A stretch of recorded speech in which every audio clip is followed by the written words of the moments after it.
Albert Odulele was never supposed to be the kind of name that appeared in court transcripts or criminal archives. For years, he stood at the center of a thriving church community, dressed in immaculate suits, his voice rising and falling in rhythm with the emotions of the crowd. He was a man of charisma, of conviction, of practiced gentleness. For thousands of congregants who sat in the pews of Glory House, his sermons were medicine. His presence was reassurance. His words carried the weight of someone who seemed destined to guide others toward spiritual healing. But the story of Albert Odulele is one of the most painful reminders of how trust can be manipulated, how spiritual authority can be weaponized, and how the image of holiness can hide a darkness that festers behind closed doors. Odulele grew up between London and Nigeria, experiencing a blend of cultures that shaped his identity and faith. He carried himself with a quiet intensity even as a young man, someone who seemed deeply introspective, spiritually aware, and capable of commanding loyalty. When he founded Glory House in London, his ministry grew quickly. People were drawn to him. He preached about inner healing, redemption, deliverance from trauma, and the power of faith to transform lives. His voice could inspire tears, and his prayers seemed to lift people from despair. He presented himself as a man who understood suffering, a man who could guide others through it. But even as his church expanded, whispers circulated, whispers that no one knew how to interpret, whispers that seemed impossible to believe. The idea that the pastor, the man who prayed for sick children, who counseled couples, who comforted grieving families, could also harbor a secret darkness was unthinkable. Yet behind his polished exterior, Odulele held a truth he kept carefully concealed, a truth that would eventually rupture the illusion he had constructed. For years, he maintained the dual life that many offenders like him grow adept at balancing. He preached about purity, while grappling with impulses he refused to confront in the open. He offered counseling sessions behind closed doors, positioning himself as a trusted confidant, especially to younger members of the congregation who admired him with unguarded innocence. Trust is a powerful thing. For a pastor, it becomes a currency, something they receive freely from those who believe they are safe, protected, and guided under divine authority. Odulele understood this. He benefited from it, but he also exploited it. In 2011, everything changed. The facade collapsed. The whispers turned into disclosures. The truth arrived like a storm no one could ignore. It became known that Odulele had sexually assaulted 2 male youths, one of them under the age of 16. The revelations were devastating. The shock spread through the congregation long before the courtroom heard the details. The emotional reaction of the victims was complex, layered with betrayal and confusion. They had trusted him. Some had looked to him as a father figure, someone who could provide spiritual grounding in a world that felt overwhelming. The abuse did not occur in a vacuum. It thrived in the power imbalance between pastor and follower. It thrived because he understood how to use spiritual language, emotional vulnerability, and pastoral authority as tools of manipulation. When confronted with the truth, Odulele did something few expected. He confessed. His courtroom admission was stark. He told the judge that he had struggled with what he called inappropriate tendencies since childhood. But his confession brought no relief to the families watching him from the gallery. Instead, it raised deeper questions. How many others had there been? How long had this been happening? How had such a respected leader kept his secrets buried for so long? The prosecution laid out the details with precision. And in the courtroom, the man once celebrated for leading prayers now sat as a defendant, silently listening as his crimes were spoken aloud in uncomfortable, painful detail. He was sentenced to 8 months in prison, a sentence that many felt was shockingly short considering the trauma inflicted. His name was added to the sex offenders register, marking him legally, but only partially capturing the true scale of the damage he had done. The backlash was immediate. The church community fractured. Some were devastated. Others were enraged. Parents questioned how they could ever trust again. Many felt foolish for believing so deeply in a man who had betrayed them. For survivors, the aftermath was much more personal. Their trust in spiritual leadership had been shattered.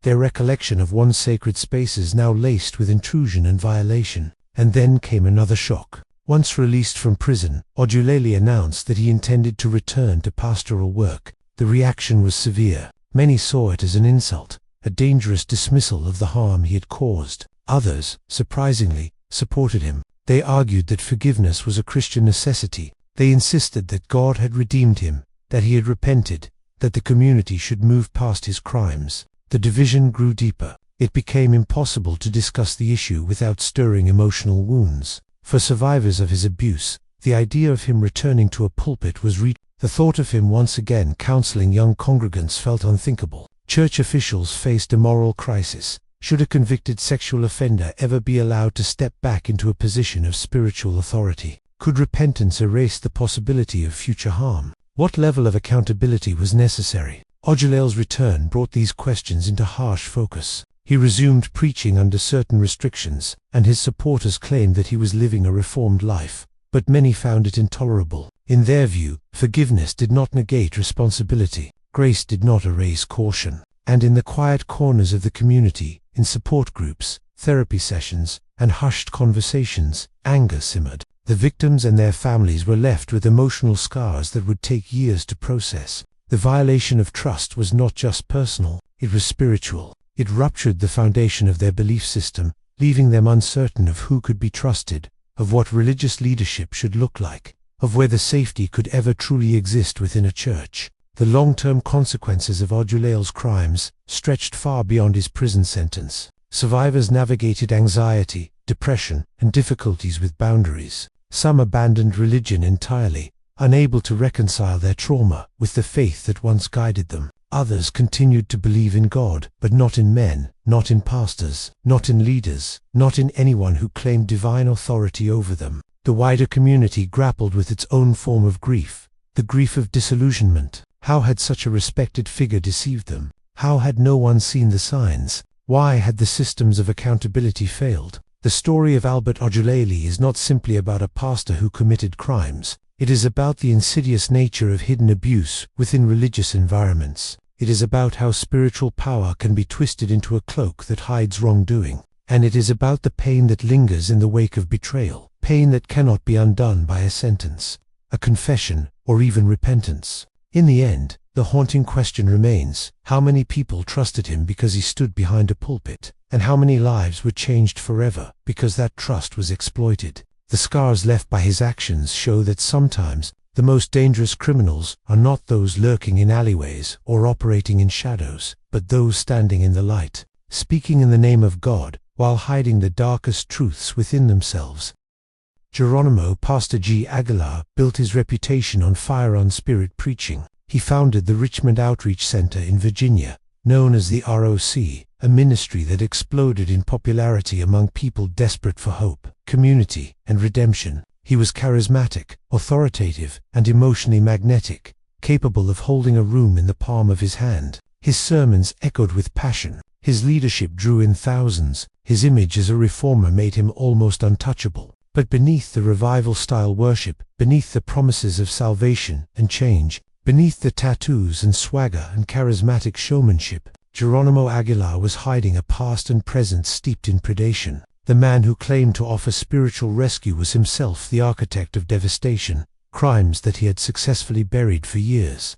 Relying on his pastoral position as a shield, Aguilar's ministry began with the appearance of sincerity. He founded the church in the mid-1990s, with an emphasis on outreach to the vulnerable addicts, ex-convicts, gang-involved youth, and those who felt abandoned by traditional religious spaces. His message was unconventional, rough-edged, emotional, and wrapped in a street evangelist style that felt authentic to those who followed him. He had clawed his way out of a difficult childhood and often framed himself as a survivor-turned-shepherd. People trusted him because he seemed to understand pain. They trusted him because he spoke like someone who had been broken and rebuilt. They trusted him because he preached redemption so vividly that it felt attainable. But while he was helping members escape cycles of trauma, he was building an entirely separate, hidden cycle of his own. The crimes that would eventually destroy Aguilar's empire did not begin in Virginia. They began in Texas years earlier. Two sisters, both minors at the time, suffered abuse at his hands. They trusted him as a spiritual mentor, as a man of God, as someone who was supposed to guide them, not exploit them. The abuse was not a single occurrence. It was calculated, persistent, and hidden beneath a blanket of pastoral authority that made it feel impossible to expose. As the years passed, Aguilar's ministry grew, and the allegations remained buried. Followers saw only the good: the food drives, youth programs, community outreach, and emotional sermons. His influence became so strong that questioning him felt like questioning God. Inside the church, Aguilar cultivated an environment where he was the center of gravity. His leadership style was authoritarian. His voice was final. Those who opposed or challenged his decisions often found themselves ostracized or quietly pushed aside. Leadership that should have been accountable was instead built around the pastor's ego, leaving no room for transparency. Meanwhile, rumors slowly drifted through the congregation. Some former members whispered about inappropriate interactions or uncomfortable comments. Women privately discussed strange encounters, but nothing concrete surfaced, partly because so many believed he would never cross such boundaries, and partly because Aguilar had mastered the art of spiritual intimidation. For predators within faith communities, fear and reverence become tools. Aguilar knew that. He used it. It wasn't until investigators in Texas revisited the old allegations from the sisters that the truth began to crack open. The details were harrowing: abuse carried out when the girls were young, vulnerable, and deeply under his influence. Aguilar had used prayer sessions, counseling moments, and pastoral authority as tools to manipulate them. When charges were finally brought forward, shockwaves hit the Richmond Outreach Center. News crews surrounded the church. Members were torn between disbelief and horror. Some defended him, insisting it was persecution or misunderstanding. Others, who had felt uneasy for years, suddenly understood why. In 2013, Aguilar was arrested and extradited to Texas to face trial. The courtroom became a place where years of secrecy finally broke open. The victims, now adults, testified with courage about the trauma they endured. Their voices, steady but filled with pain, exposed the truth of a man who had hidden behind scripture and sermons to commit acts of profound harm. The jury listened. The evidence was overwhelming. There was no more illusion to maintain. Aguilar was convicted on multiple counts of aggravated sexual assault of a child and indecency with a child. He was sentenced to 40 years in prison, a sentence that ensured he would not have another opportunity to exploit the authority he once wielded with such confidence. But the aftermath was complicated. His church collapsed almost immediately after his arrest. Members struggled to reconcile their faith with the reality of the man who had led them. Some experienced crisis of belief. Others fell into mistrust of all spiritual leaders. Staff who had once defended him now questioned how they missed the signs. Communities built on loyalty and mutual support crumbled in confusion and betrayal. The trauma of his victims extended outward, into the families who blamed themselves, into congregants who felt manipulated, into young people who once saw him as a father figure. The wound was not just individual, it was communal. Even after his conviction, Aguilar maintained a following. There were still those who believed he was innocent, those who believed he was framed, those who believed he was a flawed man forgiven by grace. This lingering loyalty underscored the dangerous power of charismatic spiritual leaders. Once trust is given, it can be nearly impossible to reclaim. Geronimo Aguilar's crimes serve as a chilling reminder of how easily religious authority can disguise abuse. His story illustrates the vulnerability of communities built around one powerful figure, the dangers of blind loyalty, and the severe consequences when spiritual leadership becomes an unchecked, centralized force. The haunting question that remains is simple, yet devastating. How many victims could have been spared if the warning signs had been recognized earlier, or if trust had not been placed so fully in the hands of one man who used faith as his camouflage? Geronimo Aguilar's legacy is not the ministry he built, but the lives he destroyed. And for every victim who speaks out, the truth becomes a little harder for men like him to hide. Eddie Lee Long was a larger-than-life figure, tall, commanding, magnetic. As the bishop of New Birth Missionary Baptist Church in DeKalb County, Georgia, he built a megachurch that drew tens of thousands of worshippers. In his Sunday sermons, he promised victory, prosperity, healing, and spiritual breakthrough. He spoke with authority, as a man who had overcome hardship, and those who sat in the pews felt as though he spoke directly to their pain. To many of his congregation, he was a spiritual father, a mentor, a powerful voice for God in a broken world. But behind the grand sanctuary, the television broadcasts, the thousands of congregancies, and his public persona, a darker story was unfolding, a story of betrayal, manipulation, power, and abuse. For years, Eddie Long used his clerical authority and personal influence to cultivate relationships, especially with young men in his congregation. He positioned himself not just as a preacher, but as someone who could open doors, offer mentorship, and help young people make their way into business, ministry, and success. His charisma gave him legitimacy, and his success lent him a veneer of unassailable credibility. It was under the guise of pastoral guidance that Long allegedly pursued and maintained illicit relationships. Several young men came forward, accusing him of sexual misconduct, coercion, and using his status as bishop to exploit his authority. These men described a pattern. They were invited into his inner circle, treated like protégés, seen as favored sons who were being groomed. In their eyes, he promised opportunity, spiritually, professionally, if they remained loyal. But loyalty, they came to realize, had a horrifying price. The first lawsuit came in 2010, when 4 young men filed civil claims against Long. In their testimonies, they revealed deeply personal and painful experiences. They described being drawn into his orbit with promises of mentorship and spiritual fatherhood, only to find themselves subject to sexual advances,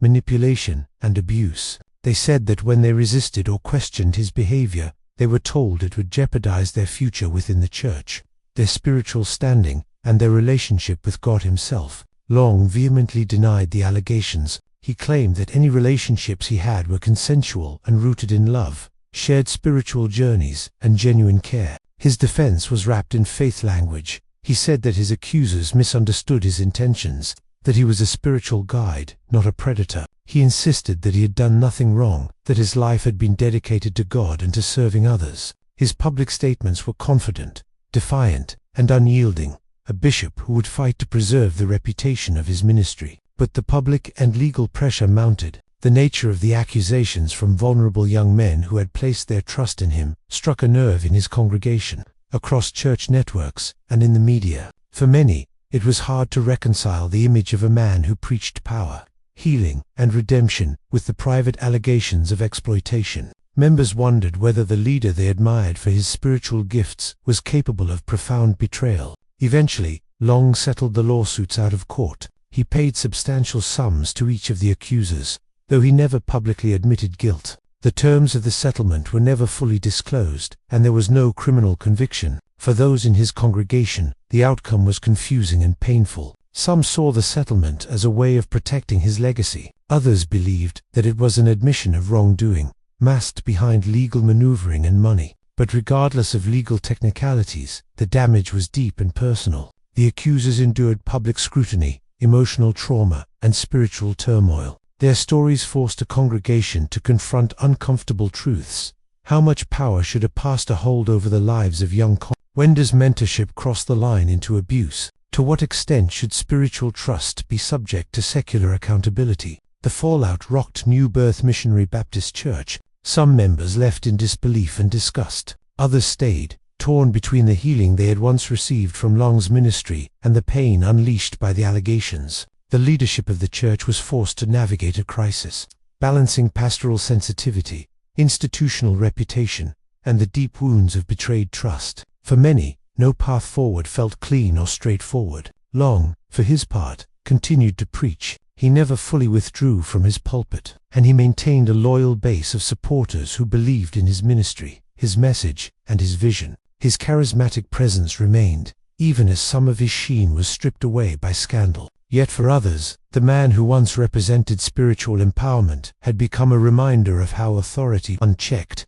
can become predatory. In the years after the settlement, the conversation around Long's legacy remained fraught. Scholars, theologians, and churchgoers debated, was this a case of a flawed but repentant leader, or was it abuse concealed behind gospel language? Could a man who brought light to so many also wield darkness with devastating consequences? For many survivors and critics, forgiveness was not simple, and redemption was not enough to erase the trauma left in his wake. The story of Eddie Long is not simply one of scandal. It is a cautionary tale about the seduction of power, the danger of hero worship in spiritual leadership, and the fine line between mentorship and exploitation. It forces a reckoning with how much trust we place in those who preach salvation, how much authority we grant them, and how deeply faith and power can be entwined. When a pastor claims to be a father, a guide, and a source of divine favor, what safeguards are in place to protect those who look up to him? And when the trust invested in him becomes the very mechanism of harm, how does a community heal,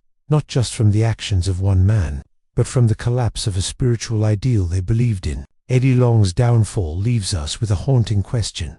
In the house of God, who watches the shepherd? Jim Bakker was once the face of American televangelism, a symbol of prosperity, divine blessing, and the irresistible promise that faith could unlock a life of abundance. His voice reached millions. His smile was warm, practiced, and constant. Alongside his charismatic wife Tammy Faye, Bakker built an empire that felt untouchable. Viewers across the country tuned in daily to watch their television program, a show that blended worship music, personal stories, and a gospel message wrapped in glamour and optimism. To his followers, Bakker represented a new wave of Christian leadership, modern, upbeat, and deeply relatable. He preached that faith could lead to financial success, emotional fulfillment, and a life free from the limitations of ordinary hardship. This message resonated in a country where many were struggling, searching for hope, and yearning for spiritual reassurance. Through Bakker, viewers felt seen, uplifted, and invited into a world where God rewarded belief with prosperity. But behind the dazzling lights of the television studio and the relentless positivity of his ministry, Jim Bakker's empire was slowly rotting from the inside. What looked like divine blessing was increasingly supported by financial manipulation, hidden secrets, and a hunger for expansion that could not be sustained honestly. Bakker was not merely a preacher, he was a businessman, a fundraiser, and the architect of a sprawling evangelical corporation that consumed millions of dollars per year. Much of Bakker's early success was tied to his talent for connecting emotionally with audiences. He spoke openly about personal struggles, about God's grace, about the hope that could emerge from broken situations. This vulnerability endeared him to millions and gave him a credibility that made fundraising seem almost effortless. When he told viewers that God would bless them if they supported the ministry, many believed wholeheartedly. They mailed checks, bought products, and invested in Bakker's vision of Christian entertainment. As the money poured in, Bakker's ambitions grew. In the mid-90s, he pursued an idea that would become one of the most infamous chapters in the history of American religion. A sprawling Christian theme park and resort called Heritage USA built in South Carolina. The complex boasted hotels, water parks, theaters, and massive conference centers. At its peak, it drew over 6 million visitors a year, more than Disneyland. For many Christians, Heritage USA felt like a dream made real, a place where families could vacation, worship, and celebrate their faith in a wholesome environment. But Heritage USA was also a financial monster. To keep it running and expanding, Bakker needed an endless stream of funding, and as expenses grew, so did the pressure to find new revenue. That pressure laid the groundwork for one of Bakker's most notorious schemes, the sale of lifetime partnerships. For $1,000 each, Bakker promised supporters a lifetime annual 3-night stay in a luxury suite at the resort. The idea seemed simple, harmless, even a token of appreciation for loyal donors, and a clever way to raise money quickly. But the ministry sold vastly more partnerships than the resort could ever accommodate. In some cases, Bakker's organization sold partnerships for hotel suites that had never been built. He was selling something that did not exist and could never exist, while assuring supporters that their faith-driven investment was part of God's plan. The cracks in Bakker's public image grew wider in the 1980s, when his financial practices came under scrutiny. Whispers circulated about mismanagement, excessive spending, and lack of oversight. The ministry had become an empire with virtually no accountability. Bakker lived extravagantly, expensive cars, lavish homes, a lifestyle built on the very donations he claimed were for God's work. Still, his downfall didn't come from financial misconduct alone. In 1987, a scandal erupted involving a young church secretary named Jessica Hahn. Hahn alleged that Bakker had sexually assaulted her, an accusation Bakker denied, claiming their encounter was consensual. But even more damaging was the revelation that Bakker had used ministry funds to pay Hahn for her silence. With the scandal now national news, Bakker's carefully crafted public persona collapsed. TV networks severed ties. Evangelical leaders distanced themselves. His empire, built over decades, began to crumble almost overnight. As federal investigators dug deeper, they uncovered extensive evidence of fraud. Beyond the Hahn payout, the prosecutors focused on the lifetime partnerships. They argued that Bakker had knowingly oversold them, misleading donors and creating a financial scheme that collapsed under its own weight. Bakker was charged with multiple counts of mail fraud, wire fraud, and conspiracy. In court, the image of the smiling televangelist was replaced by that of a man cornered by his own decisions. The prosecution presented a clear case. Bakker had raised millions by making promises he could not keep. His defense team argued that Bakker was overwhelmed, misguided, but not intentionally deceitful. They framed him as a man with too much responsibility, too little oversight, and too big a dream. The jury did not agree. In 1989, Jim Bakker was convicted on 24 counts of fraud and conspiracy and sentenced to 45 years in federal prison, though his sentence was later reduced on appeal. His conviction marked one of the most dramatic falls from grace in the history of American religion. While Bakker served his time, Tammy Faye publicly supported him but eventually divorced him. Heritage USA fell into disrepair, a symbolic ruin of the excess, ambition, and corruption that had fueled its creation. What had once been celebrated as a Christian utopia became a haunting reminder of how quickly spiritual authority can be corrupted by greed and power. In later years, Bakker attempted a comeback. After his release from prison, he launched a new ministry and returned to television, this time with a more apocalyptic message, selling survival products and warning viewers of impending doom. Critics noted that while his message had changed, his fundraising tactics had not. Some saw him as repentant, others as unchanged. The legacy of Jim Bakker is a deeply conflicted one. To some, he remains a fallen leader who lost his way but sought redemption. To others, he is a cautionary figure, a man who weaponized faith, exploited trust, and built an empire on promises that collapsed under scrutiny. His downfall forced a national conversation about transparency in religious organizations, the dangers of unchecked authority, and the vulnerability of believers who place absolute trust in charismatic leaders. Above all, Bakker's story remains a warning. When spiritual power merges with financial ambition, the result can be catastrophic. When a pastor becomes a celebrity, when worship becomes spectacle, when faith becomes business, the lines between genuine ministry and manipulation blur. And when those lines blur, it is the faithful, the ordinary people who believe, donate, and trust, who pay the highest price. Which of these cases shocked you the most? Let us know in the comments. Geronimo Aguilar was once celebrated as a pastor who understood the streets. To many, he was the embodiment of redemption, a former troubled youth who transformed his life through faith and went on to build a massive ministry known as the Richmond Outreach Center, or the ROC. In the early 2000s, Aguilar rose to prominence as a dynamic leader who preached to thousands, fueled by charisma, energy, and a message that felt raw, real, and accessible to people who rarely felt welcome in traditional church settings. Aguilar had an uncanny ability to connect with people who lived hard lives. He talked openly about pain, addiction, violence, and survival. He brought in people who felt forgotten, rejected, or invisible. Under his leadership, the ROC became one of the fastest-growing churches in the country. The complex included a gym, a school, a food bank, youth programs, and transitional housing, all wrapped in a culture of brotherhood and second chances. To outsiders, Aguilar was a hero. To his followers, he was a spiritual father. His sermons were intense, emotional, and deeply personal. And in an atmosphere where he was deeply revered, even idolized, the boundaries between pastor and celebrity slowly dissolved. But long before his rise to fame, a darker story had already taken root, one that would follow him for decades. In the mid-1990s, when Aguilar was still in his early 20s, allegations emerged in Texas that he had engaged in sexual relationships with 2 underage sisters. At the time, Aguilar denied the accusations, and the legal process stalled. The cases went cold, buried beneath paperwork and time. But time doesn't erase trauma, and it doesn't erase evidence. As the ROC grew, some former members started questioning Aguilar's behavior. Rumors circulated about inappropriate relationships, about favoritism toward young women, about boundaries being crossed behind closed doors. Aguilar's supporters dismissed these concerns as attacks from people jealous of his success or bitter about leaving the church.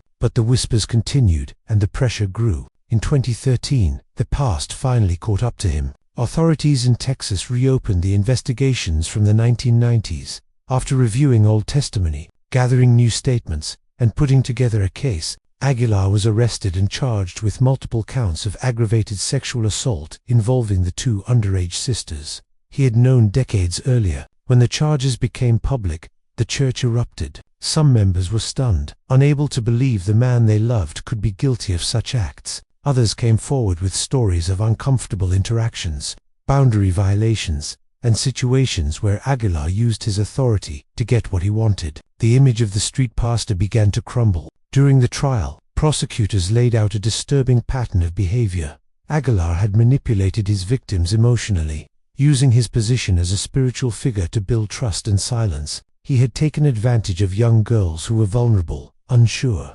and easily influenced by an older man who presented himself as a guide and protector. The courtroom testimony was heartbreaking, especially from the sisters who had spent years trying to move forward with their lives. They described how the abuse had affected their relationships, mental health, and trust. They had carried the weight of Aguilar's actions for most of their lives, and coming forward again required immense courage. Aguilar's defense team tried to undermine their credibility, arguing that the events took place too long ago and that the sisters were exaggerating. They framed the charges as an attack on his ministry, suggesting that Aguilar was a victim of political or religious persecution. But the jury didn't believe it. In 2014, Aguilar was convicted. The judge sentenced him to 40 years in prison, a powerful statement, not only about the seriousness of the crimes, but about the lifetime of pain inflicted on the victims. For many, the sentencing was the first moment of accountability in a case that had been buried for far too long. Back in Virginia, the ROC imploded.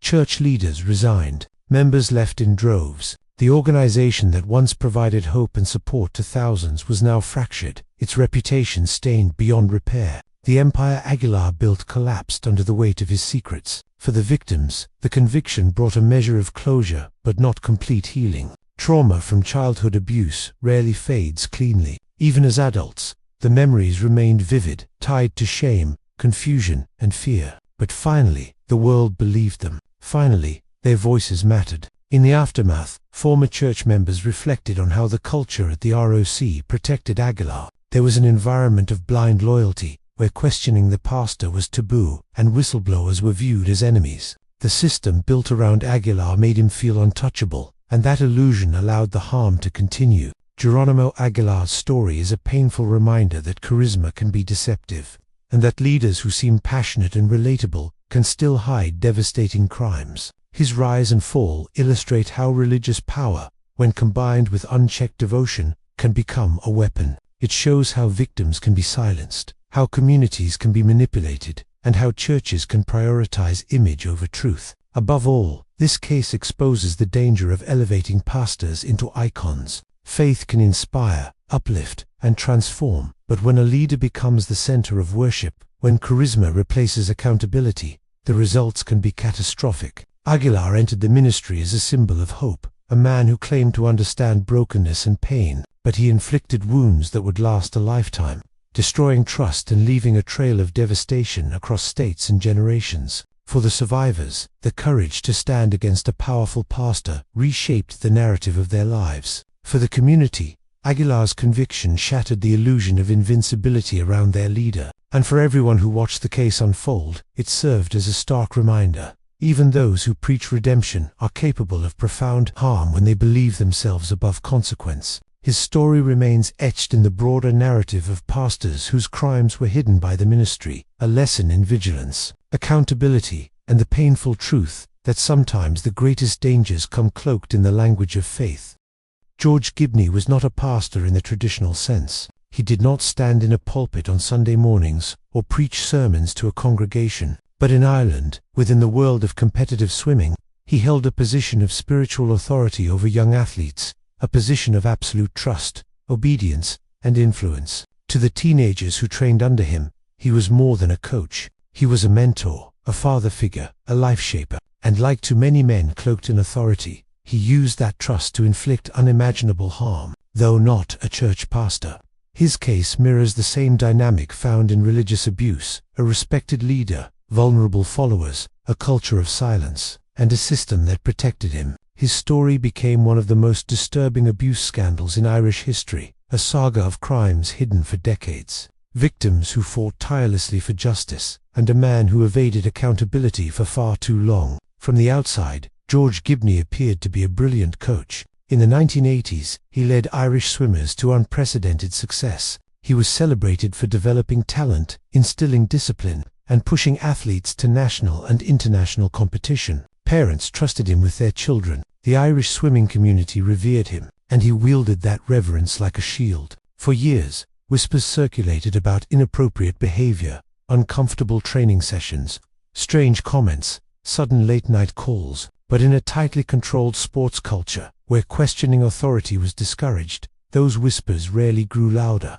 Young swimmers were taught discipline, loyalty, and obedience. Parents, eager for their children to succeed, placed immense trust in Gibney's expertise. Behind closed doors, he abused that trust in the most horrific ways. Victims later described patterns that mirrored textbook grooming. Gibney singled out certain girls, often the most talented or the most vulnerable, for special treatment. He praised them excessively, told them they were chosen, pushed them to confide in him about personal struggles, and created emotional dependence. He presented himself as a protector, someone who understood them better than their own families. Then the abuse escalated. Some survivors recounted being assaulted during training trips abroad, isolated from their parents. Others described late-night visits to their rooms, where they felt powerless to resist the authority of the man who controlled their futures. One of the most harrowing allegations involved a teenage swimmer who became pregnant after repeated assaults. According to her testimony,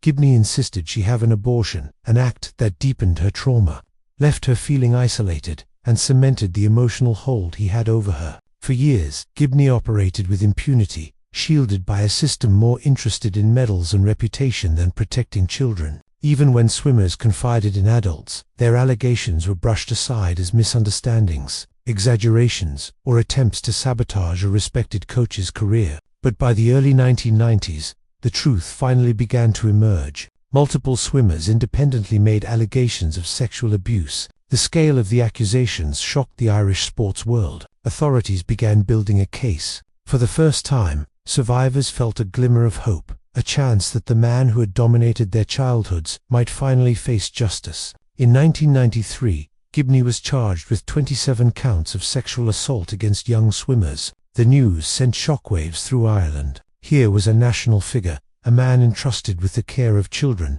now accused of being a serial predator. Swimmers who had been too afraid to speak came forward. Families struggled with the realization that the man they once praised had harmed the children they entrusted to him. But the path to justice took a devastating turn. Gibney's legal team filed an unprecedented constitutional challenge, arguing that the events were too old. Memories had faded, and he could not receive a fair trial. Shockingly, Ireland's Supreme Court agreed. In a ruling that still remains controversial, they quashed all charges against him. Just like that, a man accused by dozens of survivors walked free, not because he was proven innocent, but because the court ruled the case could not proceed. The decision devastated the victims. They had risked everything to speak out, only to watch the legal system protect the man who had abused them. Some sank into depression. Others battled addiction or struggled to trust anyone again. Years later, many described this moment, the dismissal of the charges, as almost as traumatic as the abuse itself.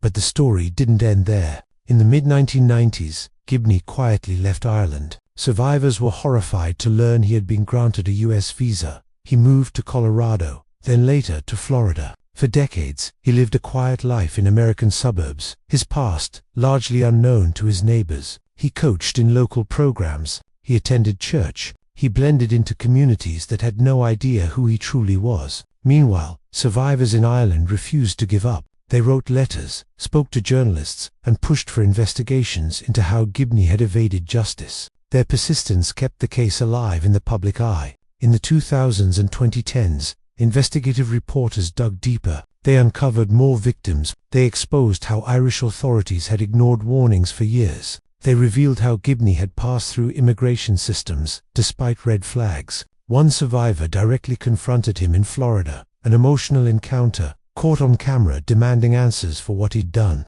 Gibney refused to speak. Public pressure grew. Ireland launched a major inquiry into abuse within competitive swimming, uncovering a culture that enabled abusers like Gibney. Other coaches were arrested. Systems were reformed. But the man at the center of the scandal remained untouched. The US government eventually opened an investigation, examining whether Gibney had fraudulently obtained his visa. Survivors hoped this might finally lead to his deportation. but years passed with little progress. Still, the survivors persisted. Their courage reshaped laws, improved protections for young athletes, and kept Gibney's name from disappearing into silence. Today, George Gibney remains a symbol, not just of one man's crimes, but of a system that allowed those crimes to flourish. His case forces a disturbing question: how many leaders in sports, ministry, or any place where authority meets vulnerability are protected by institutions more concerned with reputation than accountability? For many, the pain never faded. Survivors described how the abuse stole their childhoods,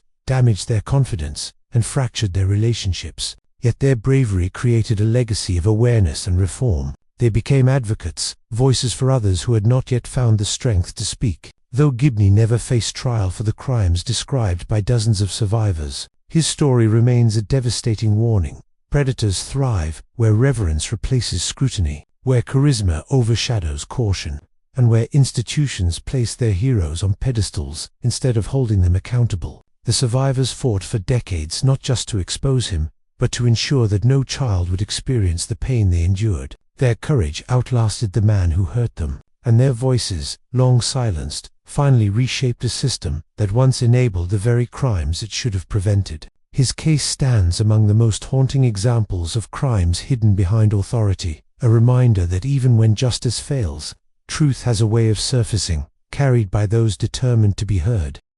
Darrell Gilyard was once regarded as one of the most promising and charismatic pastors in America, a preacher whose rise seemed almost mythical. For years, he stood behind pulpits, delivering sermons with an intensity and poetry that captivated congregations. His voice was strong, emotional, and persuasive. His story drew believers in: a young man who had risen from homelessness, who slept under bridges, who had no father to guide him, and yet climbed out of poverty through the power of faith. To many Christians across the South, he became a living example of redemption. He preached about overcoming adversity, about the transformative love of God, about discipline and salvation. Churches invited him to speak. National ministries took note. He was a star, a rising figure in Baptist circles, someone who could bring entire audiences to tears with his delivery. But behind the pulpit, behind the carefully crafted narrative of hardship and triumph, Darrell Gilyard was living a life built on manipulation, deception,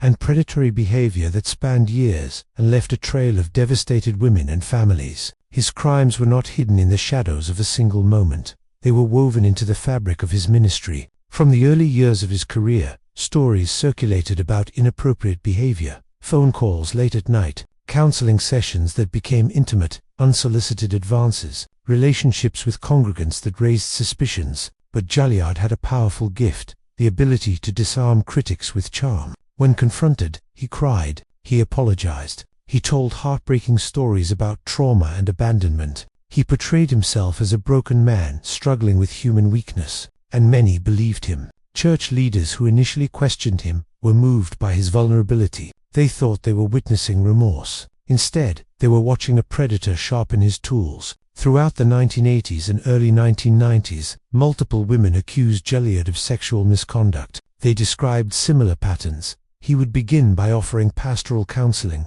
then slowly cross boundaries, exploiting their trust and emotional fragility. Some women reported assaults. Others described coercion, emotional manipulation, or situations where they felt pressured into silence because he was their spiritual leader. Each time Gilyard managed to escape consequences, he moved from church to church, state to state, often with glowing letters of recommendation from pastors who wanted him gone but feared public scandal. This pattern, quietly removing a problematic leader without exposing the truth, allowed his behavior to continue unchecked. By the early 1990s, his reputation had become a mixture of adoration and whispers. Some congregants worshipped his sermons, others avoided him, sensing something deeply wrong beneath the surface. But it wasn't until the late 2000s that the full weight of his actions finally caught up with him. In 2007, allegations surfaced again, this time involving teenage girls. Parents reported inappropriate messages, counseling sessions that crossed boundaries, and behavior that was impossible to dismiss as misunderstandings. The church where he served, Shiloh Metropolitan Baptist in Jacksonville, Florida, launched an internal investigation. Then the truth broke open. In 2008,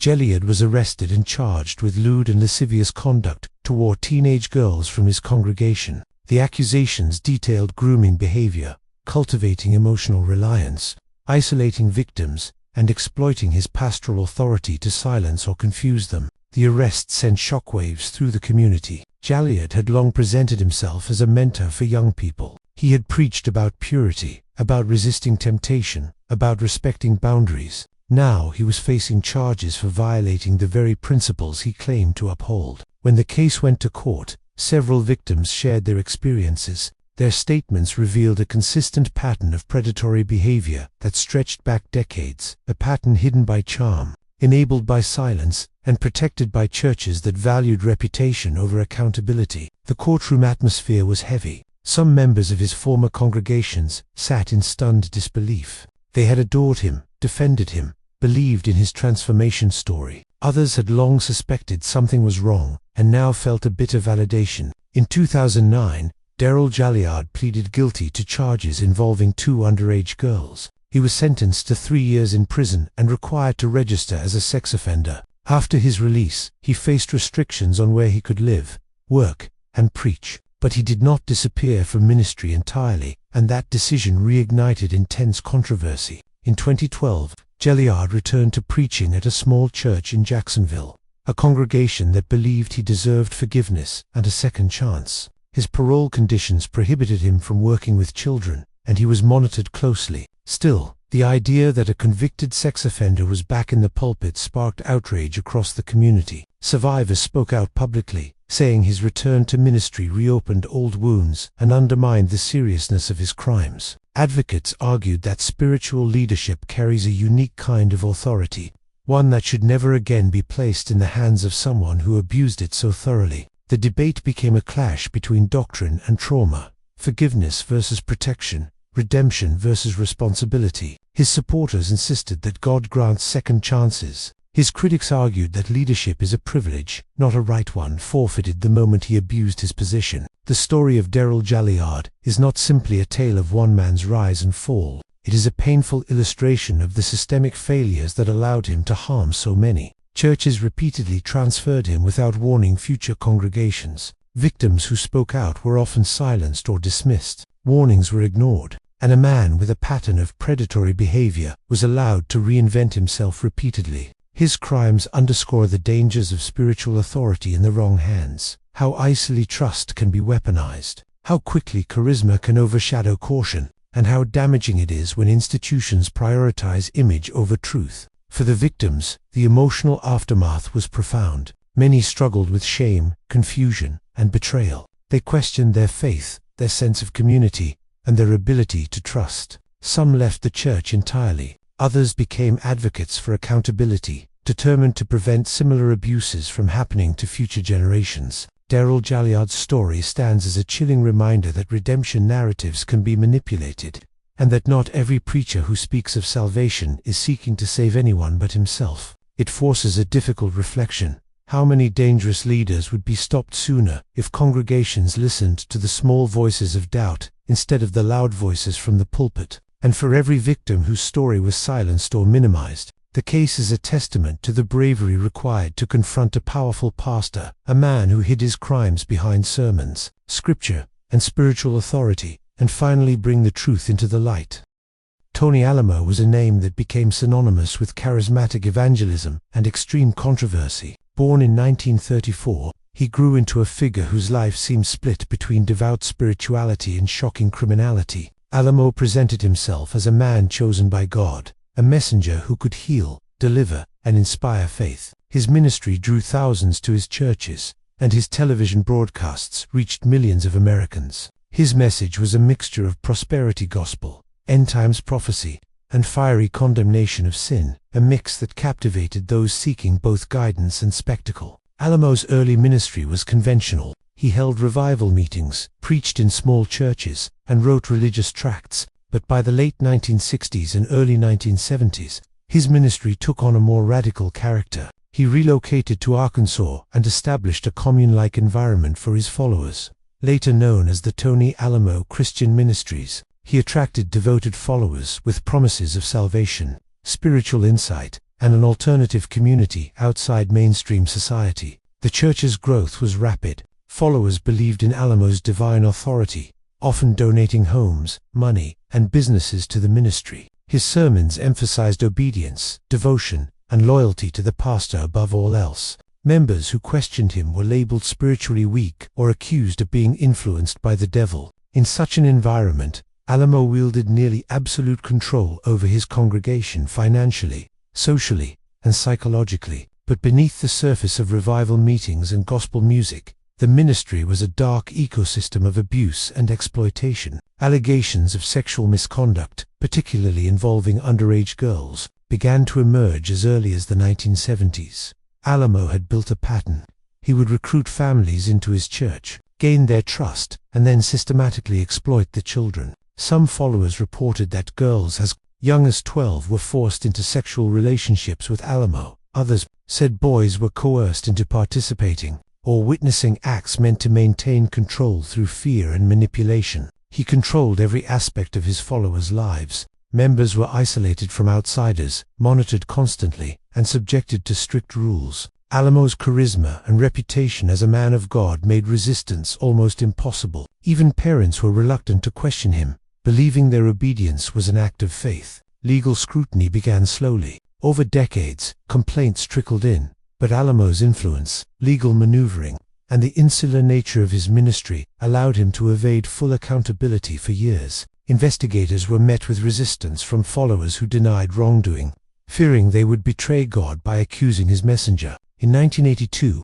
Alamo was convicted on federal charges of transporting minors across state lines for sexual purposes. He fled the country to avoid prosecution, living abroad and continuing to assert his religious authority remotely. Despite being a fugitive, he retained a base of loyal followers who believed the accusations were lies, manufactured by those opposed to his ministry. It was not until 1995 that law enforcement successfully apprehended Alamo and extradited him to the United States to face justice. By this time, the crimes he had committed, spanning decades, had left a trail of victims whose lives were profoundly altered. Many suffered long-term trauma, including mental health struggles, shattered families, and social ostracization from their religious community. During the trial, prosecutors presented disturbing evidence. Witnesses described systematic abuse, coercion, and the psychological manipulation that allowed Alamo to maintain his control over minors and adults alike. They painted a portrait of a man who had weaponized his faith and position for personal gratification,